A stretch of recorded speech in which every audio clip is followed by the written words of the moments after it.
গ্যান্ডারিয়া কিশলয় কচিকাঁচার মেলা প্রতিষ্ঠিত কামাল স্মৃতি পাঠাগারের আয়োজনে গত 15ই ফেব্রুয়ারি অনুষ্ঠিত শিশুর কণ্ঠে গল্প শুনি প্রতিযোগিতার পুরস্কার বিতরণ অনুষ্ঠান 20শে ফেব্রুয়ারি সম্পন্ন হয়েছে। ঘরের পিছনে এক বেগুন গাছ আছে। অনুষ্ঠানে প্রধান অতিথি ছিলেন জাতীয় গ্রন্থ কেন্দ্রের পরিচালক জনাব আফসানা বেগম এবং বিশেষ অতিথি ছিলেন বাংলাদেশ বেসরকারি গ্রন্থাগার সংহতির সদস্য সচিব মোহাম্মদ জহির উদ্দিন। সভাপতিত্ব করেন কামাল স্মৃতি পাঠাগারের সভাপতি আবু তাহের বকুল। স্বাগত বক্তব্য রাখেন সহ সভাপতি নুসরাত ইয়াসমিন রুম্পা।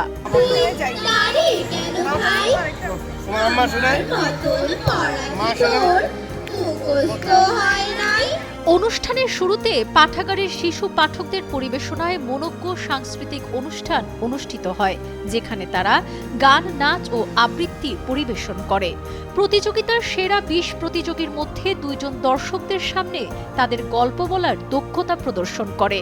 ক বিভাগ থেকে সৈয়দা নাজিবা নোরা উপেন্দ্র কিশোর রায়চৌধুরীর টুনটুনি ও বিড়ালের কথা গল্প পরিবেশন করেন এবং খ বিভাগের প্রতিযোগী ওয়াসিফা নাজনীন টুনটুনি ও রাজার গল্প পরিবেশন করেন। পুরস্কার বিতরণের পূর্বে তারাবি হক আজমি এবং আতিকা আমিন অপি এই প্রতিযোগিতায় অংশগ্রহণে তাদের অনুভূতি ব্যক্ত করে।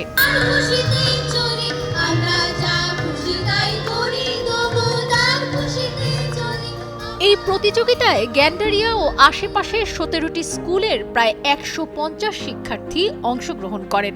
অনুষ্ঠানে পুরস্কার পান 20 জন। আয়োজকদের পক্ষ থেকে সকল প্রতিযোগীকে শুভেচ্ছা পুরস্কার, বই ও সার্টিফিকেট প্রদান করা হয়।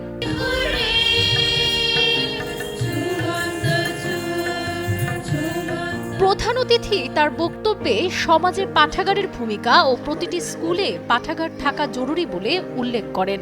প্রতিযোগিতায় বিচারক হিসেবে দায়িত্ব পালন করেন ফজলুল হক মহিলা কলেজের সহকারী অধ্যাপক মোহাম্মদ বকুল ইমাম, আবৃত্তি শিল্পী ও সাংবাদিক আবির শ্রেষ্ঠ, আবৃত্তি প্রশিক্ষক নুসরাত ইয়াসমিন রুম্পা, বাংলা ভিশন টেলিভিশনের সংবাদ উপস্থাপক নাদিরা আশরাফ, কামাল স্মৃতি পাঠাগারের সভাপতি আবু তাহের বকুল, গ্যান্ডারিয়া হাই স্কুলের জ্যেষ্ঠ শিক্ষক লায়লা হামিদ, দনিয়া সবুজগুড়ি কচিকাঁচার মেলার সহসভাপতি ইকবাল হাফিজ, পগজ ল্যাবরেটরি স্কুল ও কলেজের অবসরপ্রাপ্ত প্রধান শিক্ষক ইয়াসমিন আক্তার খান। শিশু ও অভিভাবকদের উপস্থিতিতে আনন্দঘন পরিবেশে সম্পন্ন হয় অনুষ্ঠান। ভবিষ্যতে এই ধরনের আয়োজন নিয়মিত করার আশাবাদ ব্যক্ত করেন সকলে। সাবরিনা কাজী, কালের কণ্ঠ।